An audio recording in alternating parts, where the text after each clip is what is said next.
あなたのパートナーが動き始めようとしている流れが見えますね。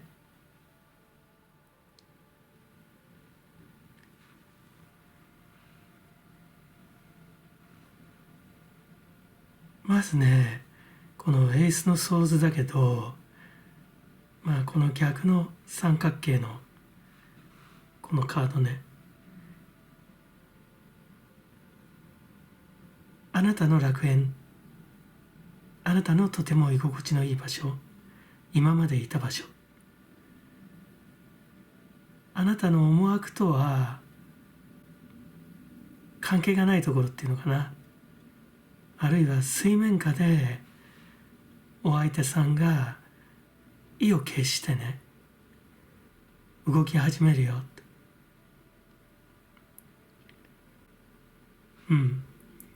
で、これが次がワンドの2になって、自分の計画を実現していきたい、あなたのことも話したくない、だけれどもその下にあるカードでこのソードの2が来てるけど、あなたは複雑な心境にあるんじゃないかな。このお相手さんが新たな動きを見せることに対して賛成してないわけではないんだよね。表向きは賛成してるかもしれない。だけど内心はちょっと違う気持ち、裏腹でいるよって。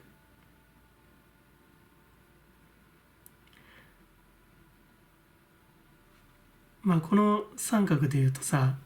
体の位置には力が来てて、おそらく、このペンタクルのね9も非常に力強いんだけど、あなたがこの方を抑え込む力があるよっていうカードが出てる。で同時にその上にあるカードはワンドの2がワンドの3になってるんだよね。あなたとの関係性からこの方が少しね変化を起こして遠くへ、あなたから遠くへ流れていく、沖に出ていくっていう感じかな。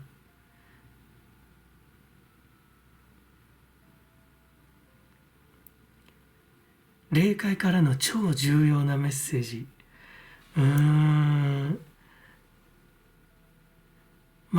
なんだろうな、お互いに配慮をしているっていう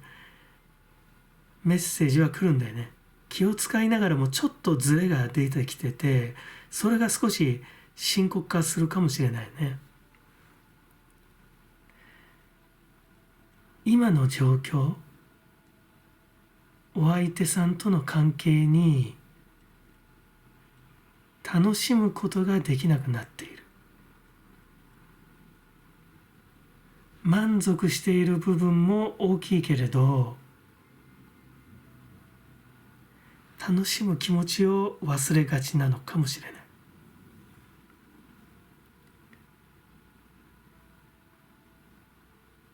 あるいは未来を良くするための努力を、これもここになんかかかってくるけどね、ただ自分のためだけにと、これ無意識にだよ、無意識にただ自分のためだけにその一点に集約されがちだよと降りてくるね。実際良くないでしょう。逆に意識的にそうしてるんだったらまだしも、無意識に自分ファーストの思考パターンに陥ってると、やっぱり不具合出てきちゃうじゃない。ただ自分のためだけにとその一点に集約されてしまうと、今までは楽しめていた人生のプロセスが楽しめなくなっちゃうよ。楽しむ努力をすることの優先順位自体が低くなっちゃってる。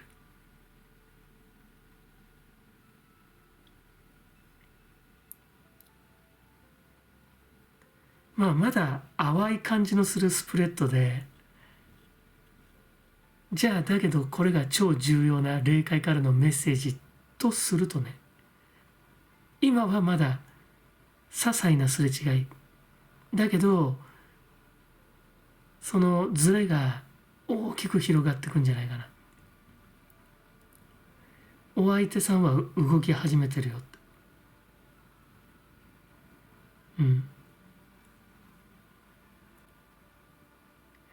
一時さ、今はがむしゃらに頑張る時と決めて楽しむことをさ、一時お預けっ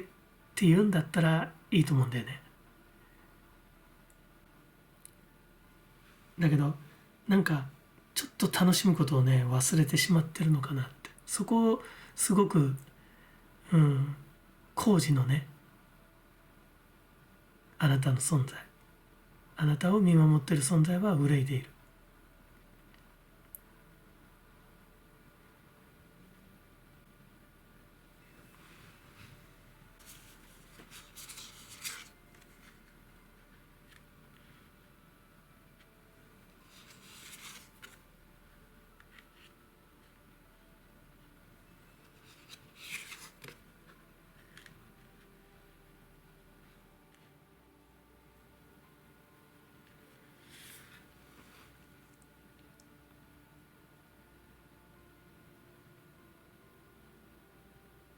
あなたにもね、言い分はあると思うよ。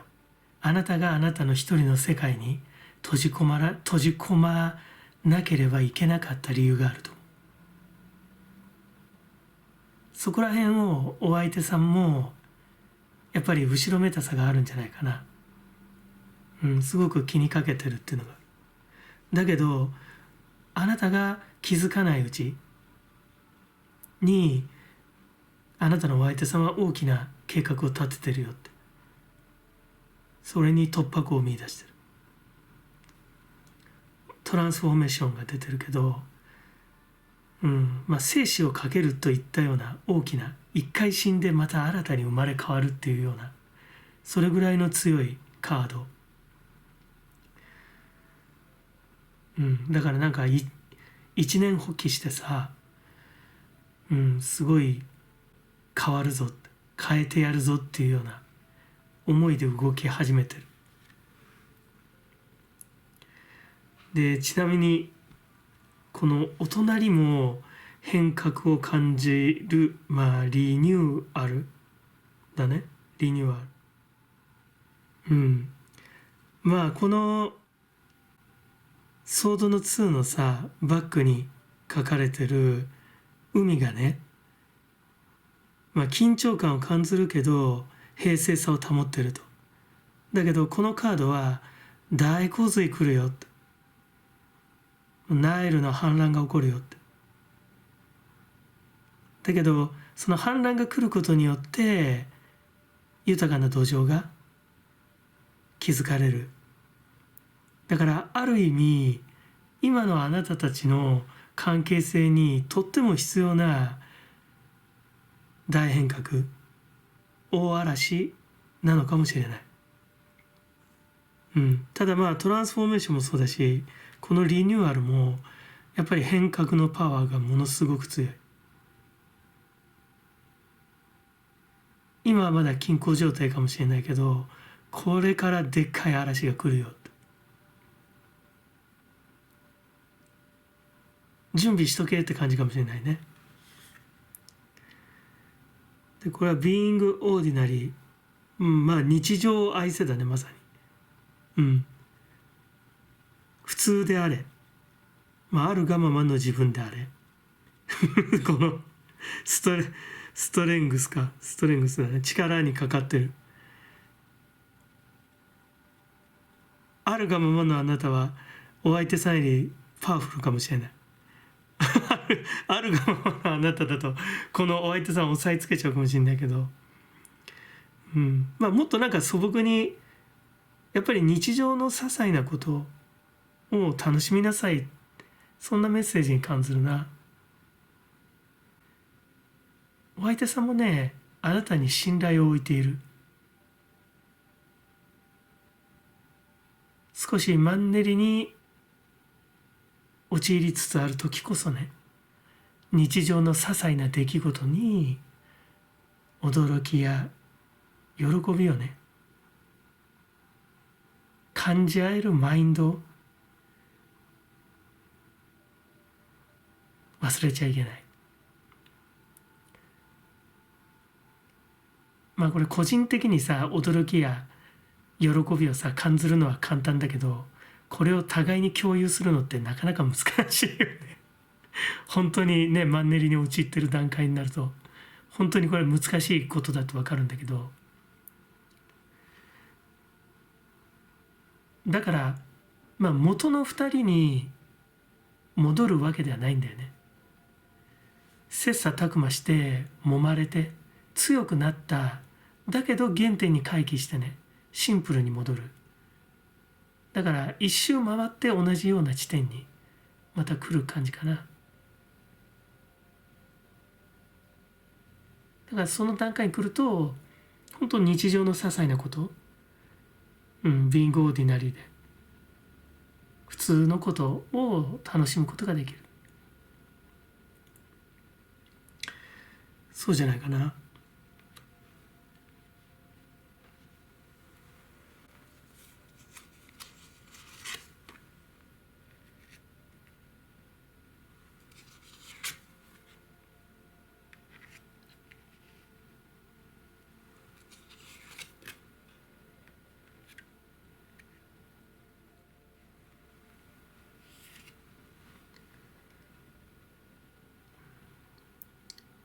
もう良いカードなんだよな。未来とか計画、自分の展望とかだよね。でしかもなんか理系な感じがしない。なんかもっと本当この9とねリンクするけど、本当になんかなんか芳醇、ちょっとわがままなぐらい自分が素敵だと思うものを全て抱えて、だからこれを自分一人の喜びとせずに、今ちょっと仲違いの状態にあるとするとなかなかねそういう気持ちになれなかったりするけど、少し大人になって喜びのお裾分けをしてあげる。タイミングによってはお相手さんも自身の中の童心をねくすぐられて、あなたの呼びかけに乗ってくるよって。とても良いカードだね。でこれもすごいんだよな。マレージ、結婚、正式なだね。確約とか結構激しめにハートがねヒートしてるけど、どうなのかな。けど超重要メッセージだからね。ひょっとすればここに関して2だけれども、2のワンドの段階でやっぱりねしっかりこの方と正式な形まあこれは男と女という形なのか、あるいはそれ以外のね、仕事なんかでのパートナーシップに関することかもしれない。だけどはっきりさせるべきことははっきりさせた方がいいよ。そんなカードかな。でこのカードもとてもいいんだよね。カップル、ディオ、ユニオン。まあ、恋人とか、まあ成就とかね。だからこっちが正式な結婚だとしたら、こっちはもうちょっとフランクな間から。だから危惧する点で言えば、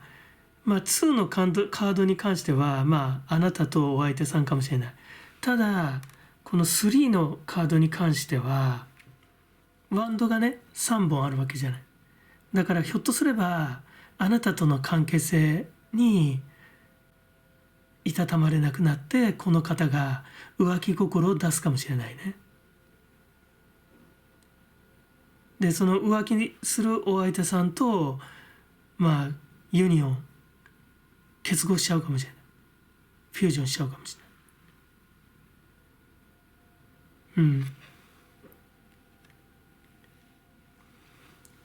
いい読み方すればさ、まあ正式にあなたとお相手さんがもう結婚してる間柄だったらさ、そういう形式ばったちょっと硬直化してしまった間柄だったんだけど、もう一回ね2から3の少し新たな変化を取り入れた関係性になって、そこでもう一回ね恋人同士のようなきらめき、シャイニングが戻ってくるよと、そういう読み方もできるよね。でまたこのカードが非常に母性の強いカードで、あなたが周りの人たちのために頑張るんであらば応援するよっていうカードでもあるんだよね。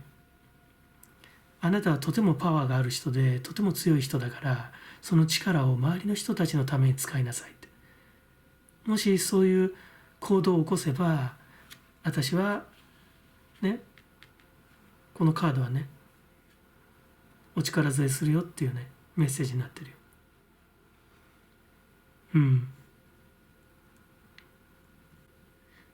全体的にとても良いカードが多いね。愛、未来、再生、ポジティブなメッセージが多い。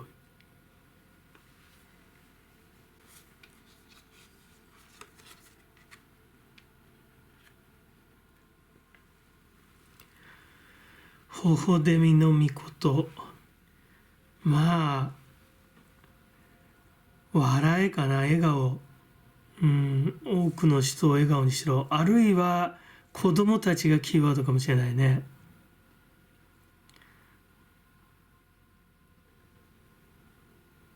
自分たちの幸せだけじゃなくて、自分たち、このあなたとお相手さんが協力することによって大きな力を生み出してね、自分たちだけじゃない人たちを笑顔にするような、そういう可能性を秘めているっていうメッセージにも感じるね。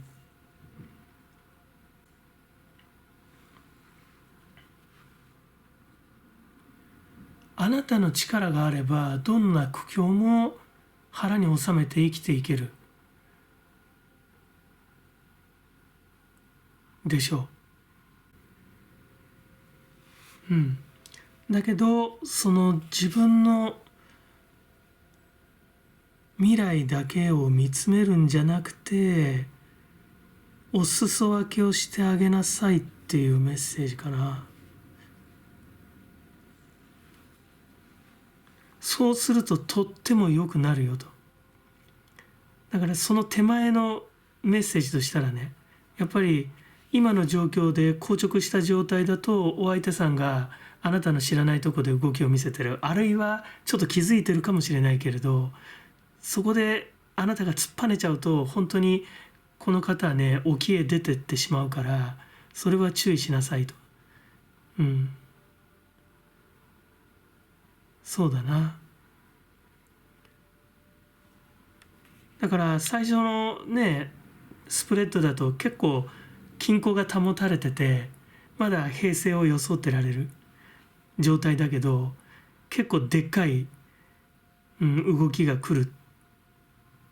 から注意しなさいだね。だからちょっとなんか本当なんかボタンの掛け違いでさ、お互いのダイヤルが合わなくなっちゃってるけど、それが多分もう一回会えばすごく良くなるんじゃないかな。その秘訣が多分日常のさ、ほんと些細なところをもう一回楽しめるような、楽しんでいくような努力。これは一方だけではどうしようもないけどね、お相手さんにもそれが、その意思がさ、その必要性が伝わらないといけないけど、だけどそれができるっていうメッセージが来て、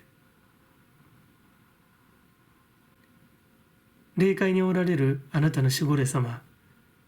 ハイヤーセルフ様はね、やっぱりあなたの力があることは微笑ましく思ってると思うけど、だからなんかそれに甘んじちゃいけないよっていうような、そういうメッセージを送ってきてるんじゃないかな。ちょっとひとひねり、ひとスパイス加えるともっと良くなるよと。多分このお相手さんが本当に沖出てっちゃってもあなたは大丈夫なんだよおそらく。だけどそれだと尻切れトンボになっちゃう。今の方とね出会ってやっぱり一緒になったっていう接点を持ったっていう事実、その先にね新たに生まれてくる2つの人生がさ、こう合流することによって生まれてくるストーリーみたいなもの、それを続けなさいっていうメッセージかな。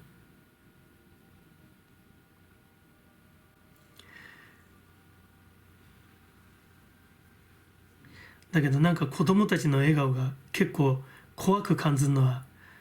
私だけかな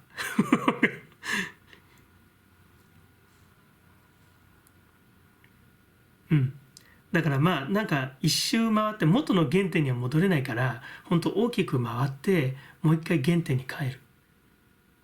そんな感じかな。いいですね。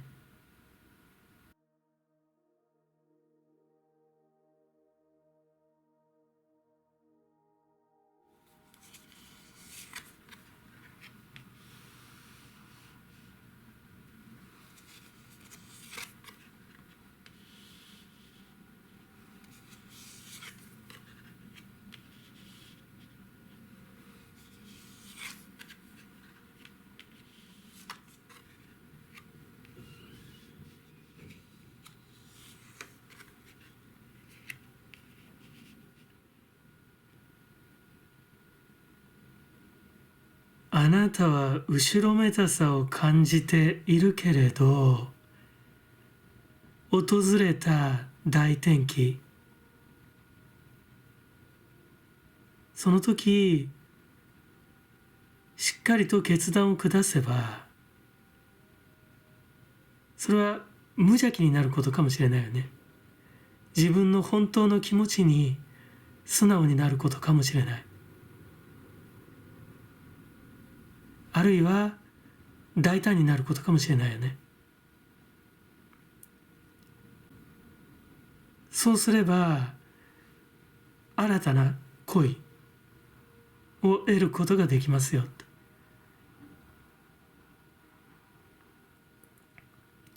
どうだろうね、その上には、カップの10が来てるんだけど、その新たな恋が完全に成就するところまで育むことができるとも読めるし、出発点がねクイーンのペンタクルだから、もともとあなたが持っていた完成された世界っていうものを、壊すとまで言わないけど、その裏で新たな恋が芽生えるとも読めるね。ただこのクイーンのペンタクルが迷ってるんだよね。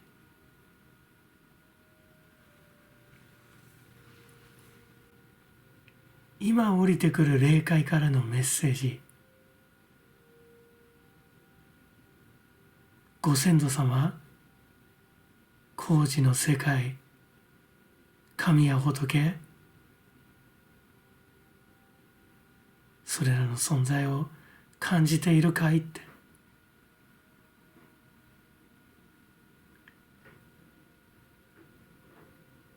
あなたは今の自分では不足と考えているかもしれないけどね、人生一生修行と考えればそうかもしれない。でもね、あなたがあたかも自分の中から自家発電で湧き起こしたと感じられるイメージやアイデアは霊的なエッセンスがふんだんに含まれているんだよってね。クイーンのペンタクルは物質を表してるからなんかその霊的な感覚で言えば後ろめたさを感じてる、自分に足らないんじゃないかと。自分に物足りなさを感じているならしっかりとした女王の座にねついてるけれどもひょっとすれば足が浮ついてるかもしれない。だからしっかりと現世の大地に降り立ってねその地表を捉えてくださいよと降りてきます。このねカードはむちゃむちゃいいよ。大アルカナが4枚、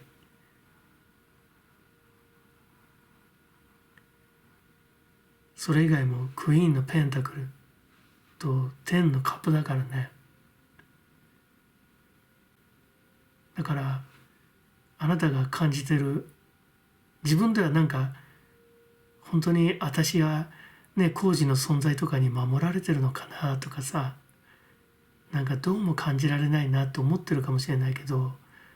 それは自分をね買いかぶりすぎてる。自分を卑下しすぎてるんじゃないかな。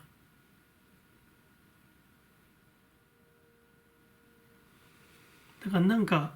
自信がないんだったら今一度しっかりあなたが今生きている根性の地の大地を捉えてくださいと。そうすることで霊的バイブレーションの価値は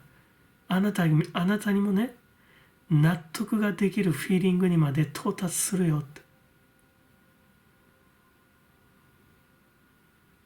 逆に言えばあなたが今のあなたを信じられないままに自分を高めようとするんじゃないよって、そうとも降りてくるね。だからまず信じることじゃないかな。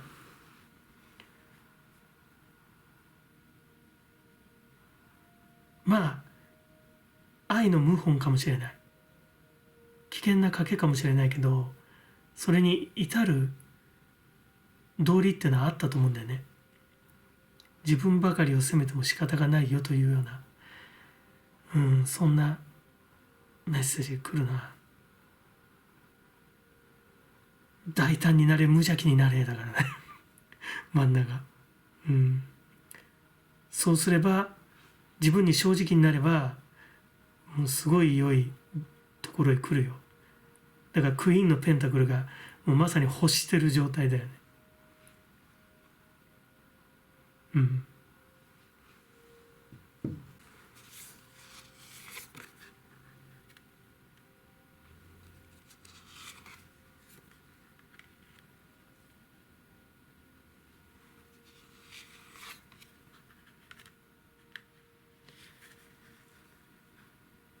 セス、これは邪神だよね。邪悪の神、あなたを惑わすような、だからこそだよね。だからあなたがしなきゃいけない判断っていうのがあなたの中でやっぱり良くないことじゃないのかっていう不安がものすごくあるんだよ。だからそれこそ悪魔にそそのかされて、食べちゃいけないって言われてた、リンゴを食べちゃったアダムのようにさ、イブのように、あれアダムも食べたんだよね結局。そう食べちゃいけないって言われると食べちゃうかもしれないよね。なんか一つの前振りみたいでさ、食べろって言ってるような、なんかそんな悪魔のささやきにね、このジャッジメントを感じてたのかもしれない。大決断を。だから自分ばかり責めてるのかもしれないよね。だから自分はとってもその低俗な自我、欲望、自分のためだけのそのね、喜びの追求っていうのかな、エゴイストなんじゃないかなって、そういうふうになんか自分を思いすぎてるかもしれない。だからあなたのそのインスピレーション自体にもう工事のエネジーがね、そのエッセンスが混じってるんだよ。だからそれを信じてくれって言ってる。あなたがこのちょっと邪心にね駆られてるんじゃないかって思ってしまうようなこの大決断に至るまでの道理があるから、それをちゃんと正当に査定してね、自己評価をもう一度やり直すといいんじゃないかな。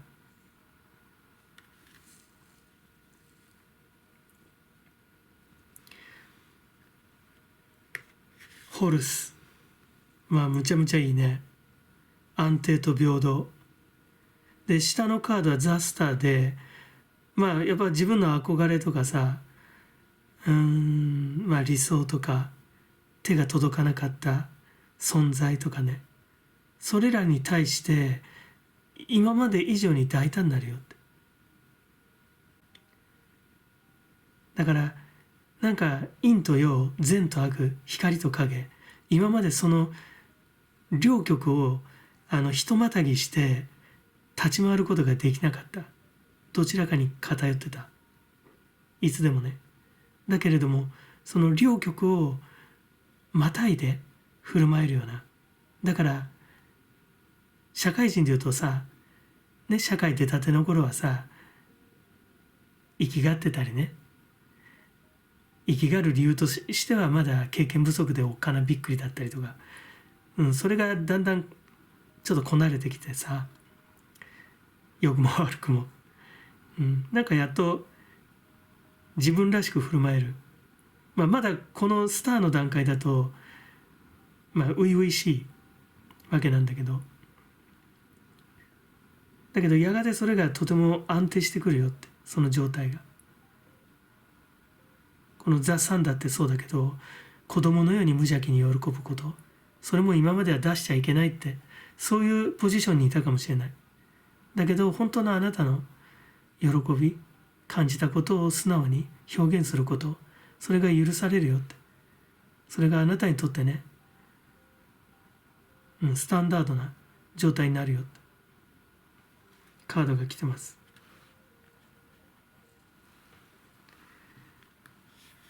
これは若さだろうね。旅とか放浪者とか、若さを賛美する力、そんなメッセージだね。ラバース、新たな恋人じゃないかな。新たな出会い。このカードがどっちかだよね。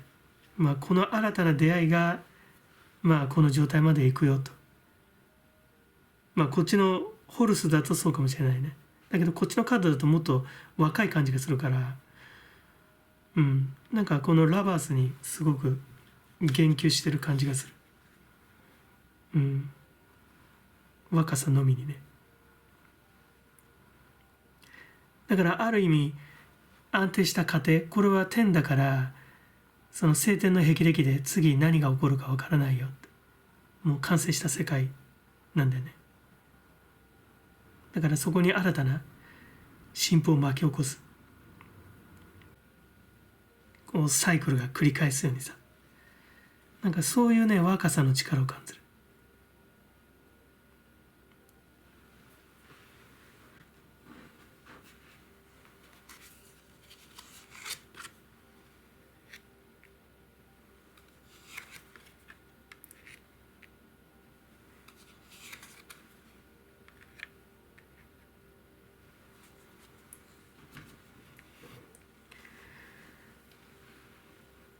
これはだけどね、結構ね、あなたが誘惑されたかもしれないよね。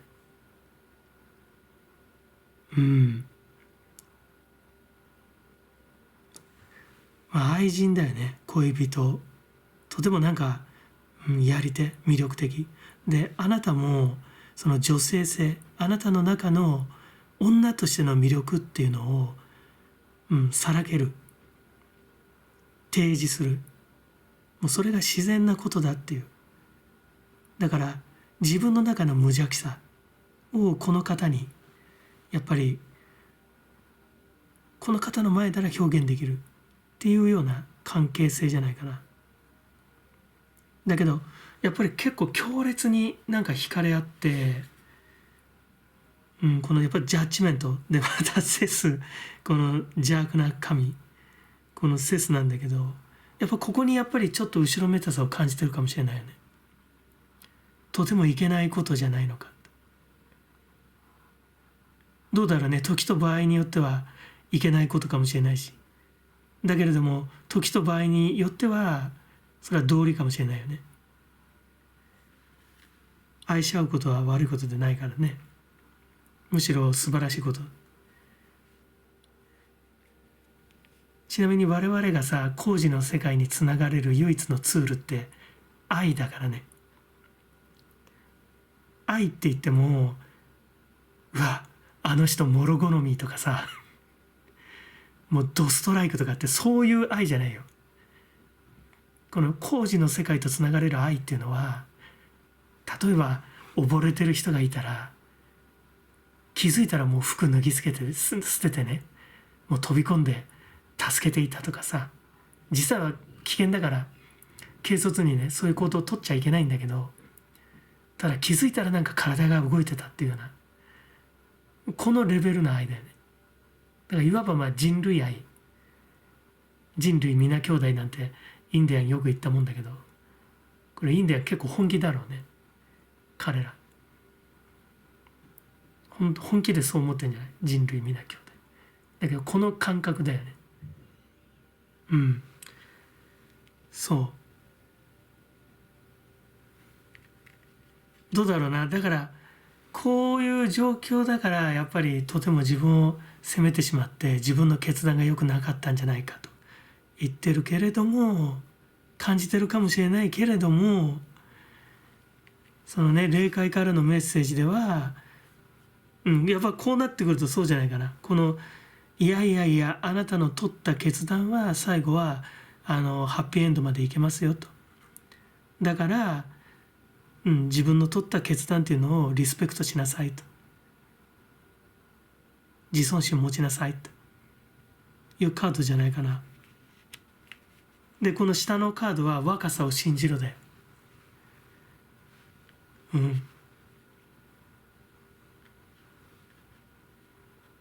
ちょっとした革命なんじゃない？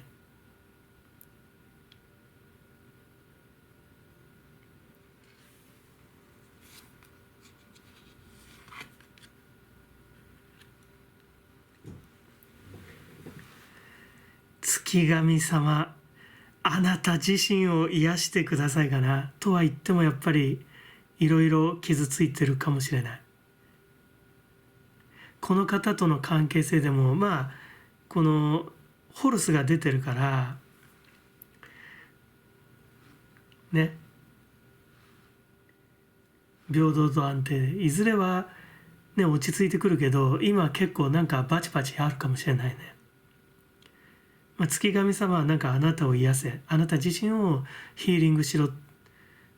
そんなメッセージが、一番来るかな。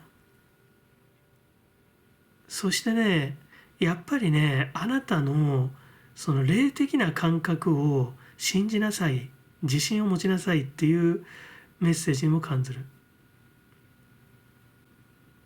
自分の決断、インスピレーション、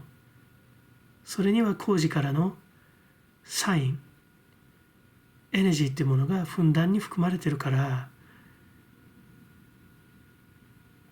だから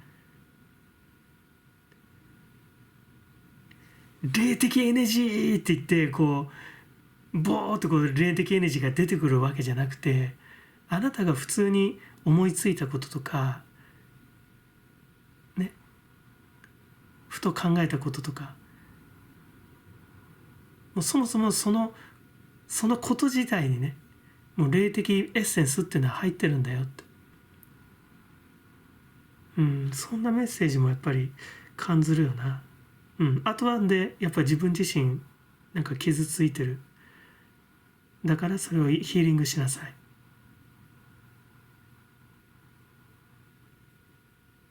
いいですね。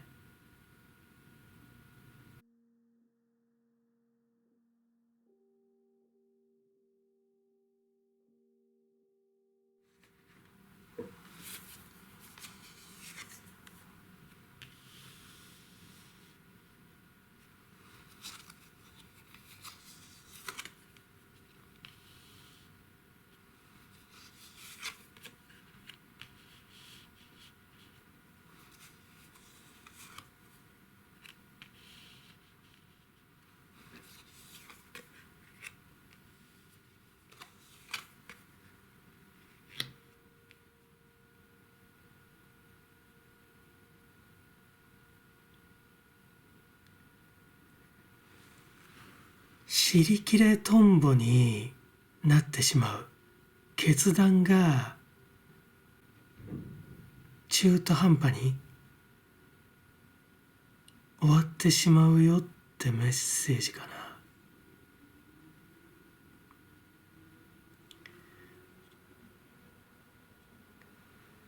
決断するんだけどナイトのソーズで行き急いでいく。だけどこの3のカップに来るんだよね。ちょっと三つどもえで変革的というかね、逆の三角形でいうとこの5の位置にまた気持ちナンパな形、浮ついた形で戻っちゃうよって。逆三角形でいうとこの少し物事がね運び始めた、置きに行き始めた状態だけれども次ザ・フールに戻っちゃうんだよね。ゼロに焦りをすごく感じるんだけど、今度どうなるかっていうとワンドの9まで行くのよ。一旦自分の本線から離脱して、これは結構な決断がいると思うんだよね。もうバカになれ、全て捨てて振り出しに戻るわけだから結構な勇気がいるんだけど、多分なんか自分で自ら行ったことでできたブランクに自分が焦りとね不安でコテンパンにやられちゃうよって、手負いの状態いっちゃうよっていうね、カードだから結構なんかそのちぐはぐなんだよね、この飛び飛びに、感じる。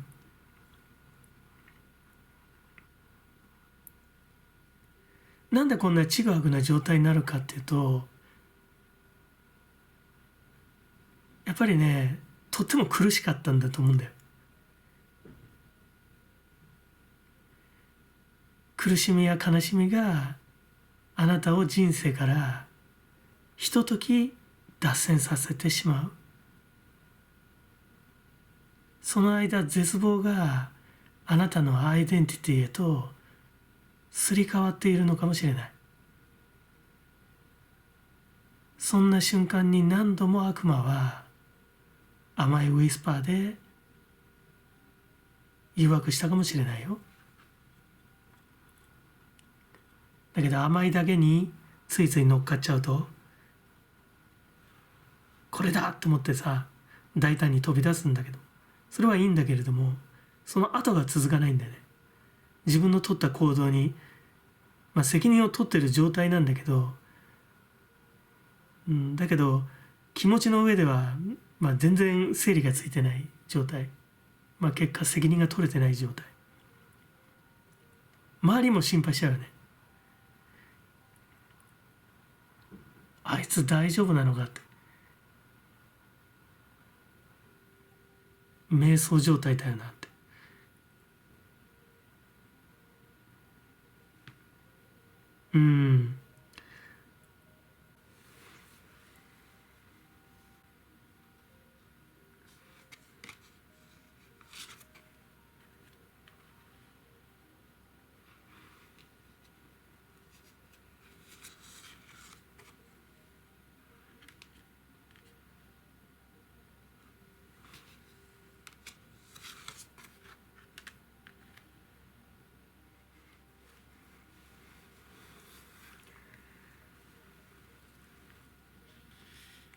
トト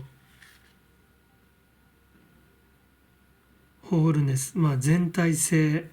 だから、かなり厳密に平等であらなくちゃいけない。このジャッジメントに関してやっぱりすごいバランス感覚を持ってジャッジしなくちゃいけないよ、軽率に飛び出しちゃいけないよ。でこのなんだ愚か者ザ・フールのカードもいい面はいっぱいあるんだよね。原点回帰、バックトゥゼロで、そうだけどこのシャシャとかな、バカじゃいけないっていうメッセージだね。知恵をつけなきゃ、知恵を使わなきゃいけないだね。でこの隣のトトもそうだけど、なんか書き出してみるといいかもしれないよね。ちょっとなんか飛び飛びになっちゃってる。自分でもなんか自分のやってることが気持ちが先走っちゃってて、その辻褄が合わなくなってるかもしれないね。だからなんか今やるべきこと、今やりたいこと、あるいはやらなくちゃいけないこと、生きていくために、そこら辺を書き出してみるといいかもしれない。感覚的に動きすぎちゃうと良くないかもしれないね。知恵を使え、これもフールにかかってるよ。いわゆるその経験とかさ、知識とか一旦ポーンって測って、ゼロになれっていう状態じゃいけないよってメッセージ。これは錬金術だよね。結果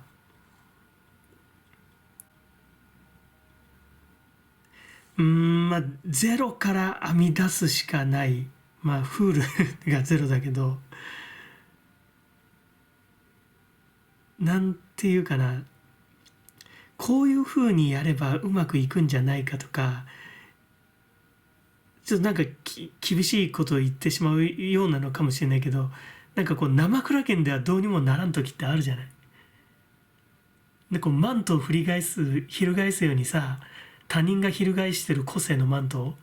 自分も簡単にマントを翻すように個性を演出することができる時もある。ただ同時に生倉家じゃどうにもいかん時ってあるじゃ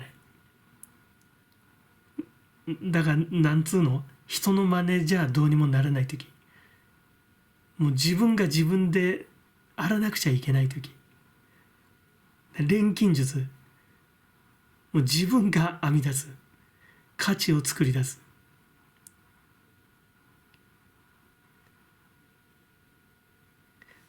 この3のカップもそんな悪いカードではないんだけど、この逆算のさ、こっちも出だしが3のワンドになってんだよね。だから行き急いで飛び出して、だけどこのカップの3に戻ってるっていうのがやっぱりなんかちょっとなんか変な感じがするんだよね、違和感が。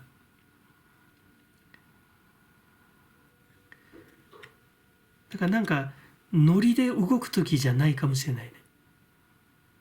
冷静になる時かもしれない。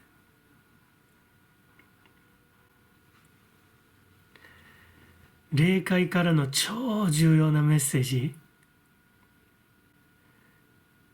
今あなたはちょっと脱線中なんだよね。でもね、あなたが悪魔のね甘い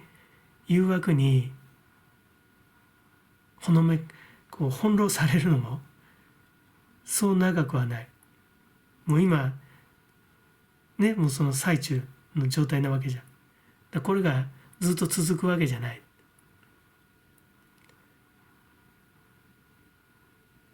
悪魔的な役回り、道化のざれごとにね、あなたの秘めたる工事を捉える可能性を秘めた意識はね、それらの悪魔のウィスパーやさ、道化のざれごとにもう夢を見られなくなるよ。ダークサイドはね、一定の力が充満していて、あなたにひとときの活力を与えてくれる。だけど前章の宿題であるカルマの課題を解決するまでには至らない。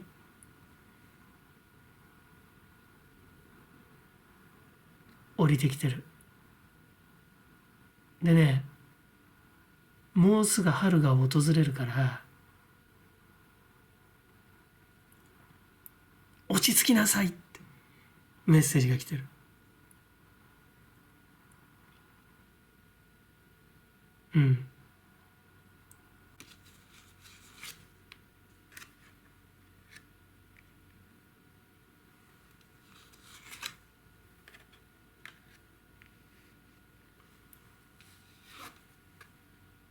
お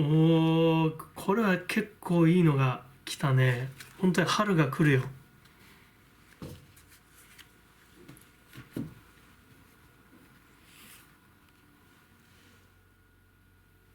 あなたが絶対的なバランス感覚を取り戻せば、大いなる喜び、収穫が来る。で、自分が誰かの真似じゃなく、自分のやり方、素朴な一歩だよね。誰かにせき立てられて、せき立てられてることをうやむやに自分の中で正当化してると、とっても自分はイケてることをやってるんだなんて錯覚しちゃうじゃない。だけど現実にはせかされてる、つまりやらされてるわけじゃん。厳密に言えば自分の本当の踏み出したい一歩じゃないんだよね。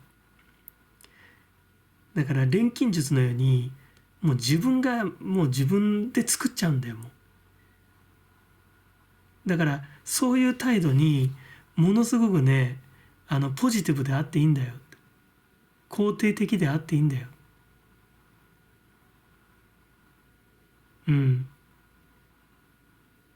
そうありなさいって。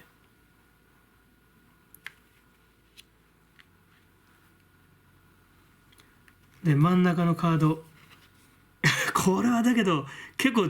あれだな、ね、ダブってるよね。ナイトのソースもちょっとせっかちなんだけど、こっちもね、勇敢さとかね、大胆さとかね、ちょっと厚かましいぐらいだけどそれぐらいに飛び出せってことじゃない。だからナイトのソードよりはやっぱり喜びに満ちてる。勇気を持って。だからこっちはなんか本当にそうやらなくちゃいけないんだ、今みんなやってるからやってるんだみたいな、核あるべきでだから行くんだみたいなね、ちょっと馬さんが引いてるんだよねこれ見えるかな。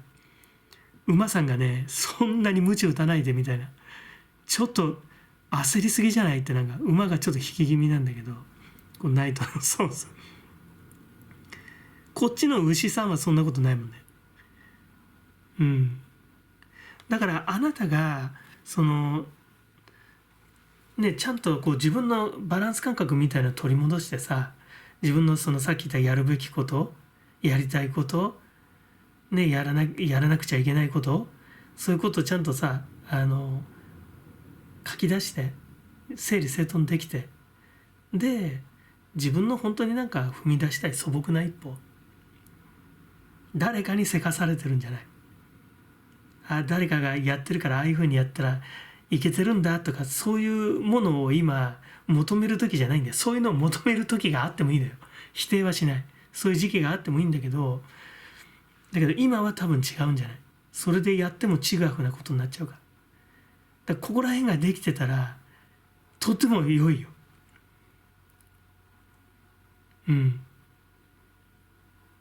春が来るんじゃないかな。なんかこうね、こうギクシャクギクシャクしてた状態っていうのが、整うことでふわーっと開けてくる。華やぐんじゃないかな。だから今なんかうまくいってないとしたら本当に一時のことなんだよ。一時なんか自分の人生の本線から脱線してしまってる。まあきっととっても辛いことがあったんだと思うよ。その辛いことを自分の中で否定してないかい。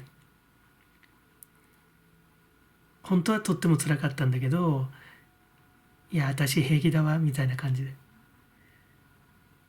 本当に辛かったことはいや辛かったんだよなって受け止めちゃった方がいい。受け止めてあげないといかんよね。一回はね、少なくともこう頭ごなしに蓋をしてさ、なんかポジティブに上っ面だけで振る舞ってるとやっぱどっかでね、やっぱり支障が出てくるからね、無理がたたる。だから今ちょっとなんかこう気運が悪くてもさ、これは一時のもんだから、こうバランスしっかり整えればこんなに良くなるよ。だこれが本当のあなたじゃない。それが今ちょっと出せてない状態だから、霊界からもう本当超重要メッセージだよ。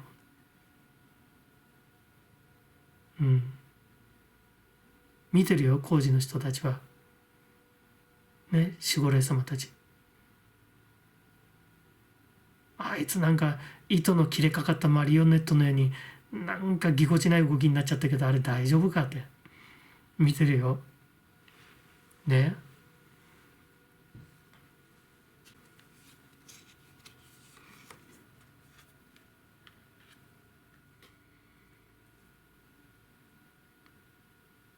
土神様、あなたがねあたふたあたふたしてる中でもちゃんときらめきっていうのはね、泥の中に埋まっちゃってるけど、あなたの良心、あなたの善行、あなたの人徳だよね。そういうきらめきっていうのはちゃんとね結晶化してるよって。悔しい季節だったかもしれないけど、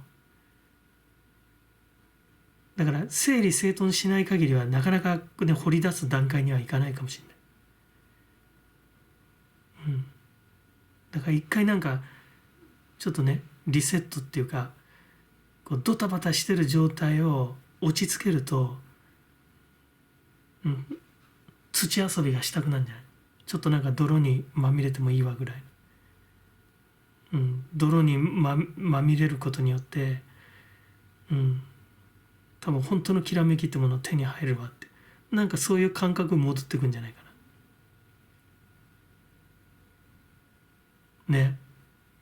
ちょっと嘘じゃないきらめきを取り戻してくださいね。これは私の意見じゃない。霊界からの超重要メッセージです。いいですね。